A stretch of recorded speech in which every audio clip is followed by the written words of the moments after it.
వెంకటలక్ష్మి, రామ్మ భోంచేద్దు గాని. అక్కర్లేదు. నువ్వు అలిగేవని 3 క్వార్టర్లు మింగేసే, ఇంకా తాగే ఓపిక లేదు. రామర్దలా నన్ను అలా పిలవద్దు. అడ్రస్ ఇస్తే వెళ్ళిపోతామని మీ బ్రదర్ కి చెప్పండి. అమ్మాయి వెంకటలక్ష్మి, ఆయ్. ఈ డాక్యుమెంట్స్ నీవే కదా? ఈ ఉత్తరంలో అడ్రస్ ఉంటే చీటీ సాకు చెప్పి ఇక్కడెందుకున్నావు? అక్కడికి వెళ్తే వచ్చి ఇంత ఆస్తి వదులుకోవాల్సిన అవసరం ఏమొచ్చింది చెప్పు. ఏం చెబుతుందిలే అత్త, మరిది మీద మోజు పడ్డట్టుంది. అవునా అమ్మాయి? మరి ఈ ఆస్తి? పేరుకు రాజుల పిల్లనైనా నాకెవరూ లేరు. నేను అనాథనే. తేరగా ఎవరో రాసిచ్చిన ఆస్తి నాకెందుకు?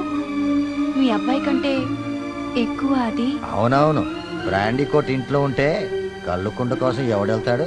ఎప్పుడు చూడ అదే గోల. విజయేంద్ర వస్తున్నానమ్మా. వచ్చే శుక్రవారమే మీ ఇద్దరికి పెళ్లి. ఈ పిల్ల నాకు నచ్చింది.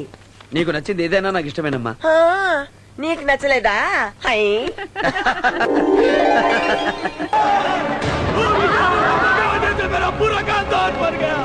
విజయేంద్ర వర్మ, విజయేంద్ర వర్మ,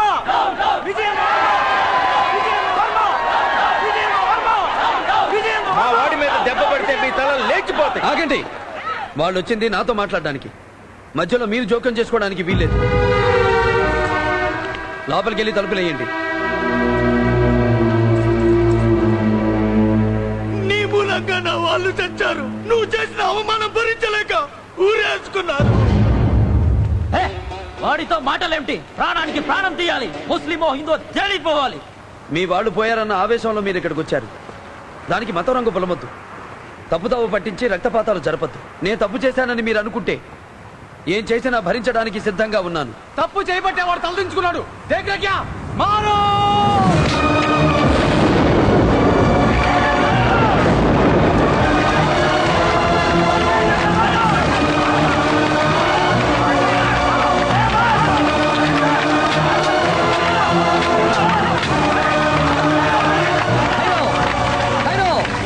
ఫాతిమా,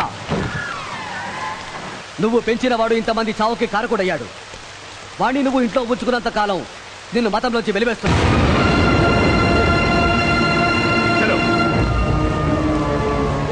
బాబు బాబు బాబు బాబు, ఏంట్రా ఏంట్రా ఇది? నువ్వు కన్ను తెరిస్తే నోళ్లు ముయ్యాల్సిన వాళ్ళు రాళ్లు విసురుతుంటే ఎందుకురా ఊరుకున్నావు? చెయ్యని నేరాన్ని ఎందుకురా ఒప్పుకున్నావు? ఈ మట్టి కోసం, అన్ని మతాల్ని అమలా మోస్తున్న ఈ నెల కోసం, తన బిడ్డలే మతం మొత్తులో కొట్టుకు చస్తుంటే కళ్ళు లేని ఈ తల్లి కన్నీళ్లు ఎవరికి కనిపిస్తాయి? ఇక్కడ రక్తపాతం జరపకుండా ఆపడానికి 4 రక్తపు బొట్లు చిందిస్తే నష్టమేమిటమ్మా? మతం రంగు పొడిమి తలను దొర్లించాలనుకున్నాను. నా ప్లాన్ ని నీ రక్తంతో తుడిచేశావు. అయినా ఇంక నేను నిన్ను వదలను. కులంలోంచి వెలేశారు, మతంలోంచి గెంటేశారు. మసీదుకి వెళ్లే అర్హత లేదు, నమాజ్ చేసే హక్కు లేదు. నిన్ని మహాతలి చేరదీసినందుకు ఇంటికి సైతాన్లా తయారయ్యావు. ఏమిటండి, ఏం మాట్లాడుతున్నారు మీరు? ఆగిన కైపు తలకెక్కి మాట్లాడటం లేదు. వీడెత్తిన నిశ నెత్తికెక్కి మాట్లాడుతున్నాను. నసీర్ భాయ్, విజయేంద్ర నువ్వు అనేది? ముయండి, అందరు ముయండి. ఒక్కటి నోరెప్పడానికి వీల్లేదు. ఇది నా ఇంటి సమస్య. ఇంట్లో వీడుండాలో నేను ఉండాలో తేలిపోవాలి. అంత పాట అవసరం లేదు, నేనే పెడతాను. మరి ఇంకా నిలబడ్డావే, పోరా.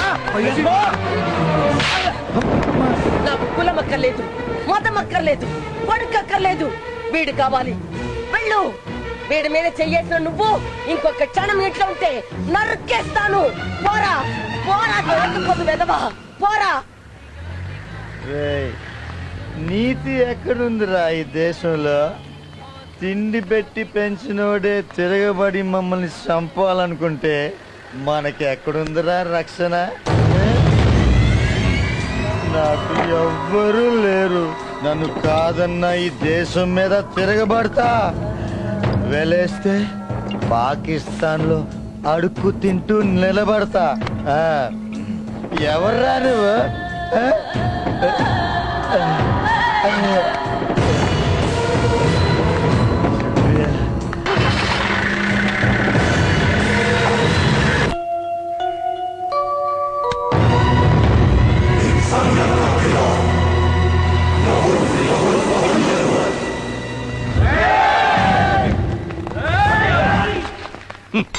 ఇన్ని దేవుళ్ళని చేశావు, ఏ దేవుడు చాపాడు నీ కన్న కొడుకు దూరం కాకుండా?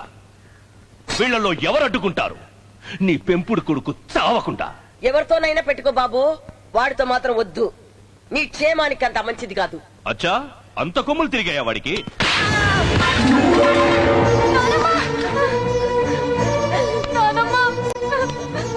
మా నాన్నమ్మ నేను చెయ్యొద్దు.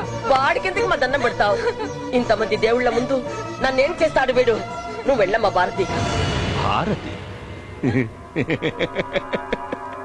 ముస్లింగా పుట్టి మనవరాలు పేరు భారతిని పెట్టావు. హ? బహుత్ ఖూబ్. హే భారతి, దీని బుర్రలో దేశభక్తి చాలా ఉంది. అది తెగి కింద పడకుండా ఉండాలంటే నువ్వు బట్టలు విప్పాలి. నీలో బట్టల్లేని భారతిని చూడాలి, లేకుంటే ముసల్దాని తల నేల మీద ఉంటుంది. మీరు చెప్పినట్టే చేస్తాను. మా నాన్నమ్మ చంపొద్దు. వద్దమ్మా వద్దమ్మా వద్దమ్మా భారతి, వద్దు. అబ్బో!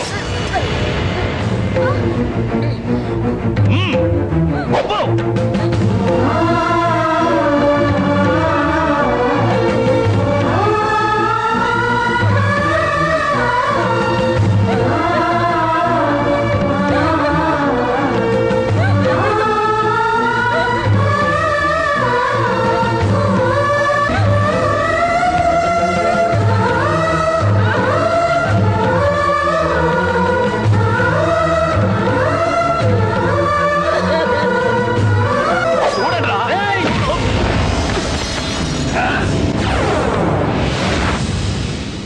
బాబు, నీ తల్లి పురిటి నొప్పులు పడింది ఇక్కడ, పురుడు పోసుకుంది ఇక్కడ, నీకు పాలు పట్టింది ఇక్కడ, నువ్వు కాలు మోపింది ఇక్కడ.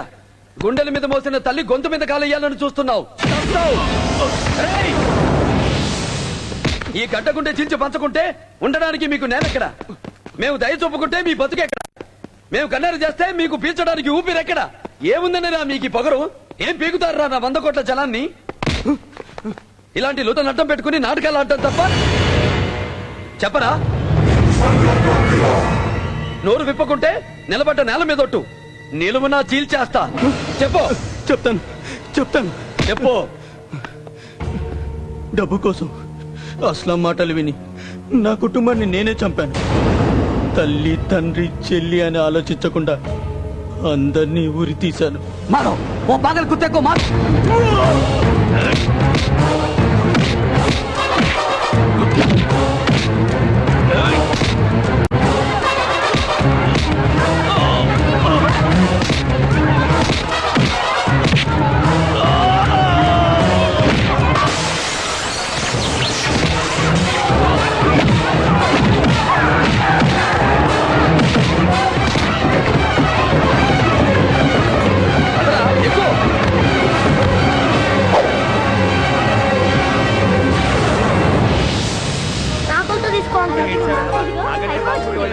మీరు కూడా పోయినసారి కంటే బాగా కుట్టాలి.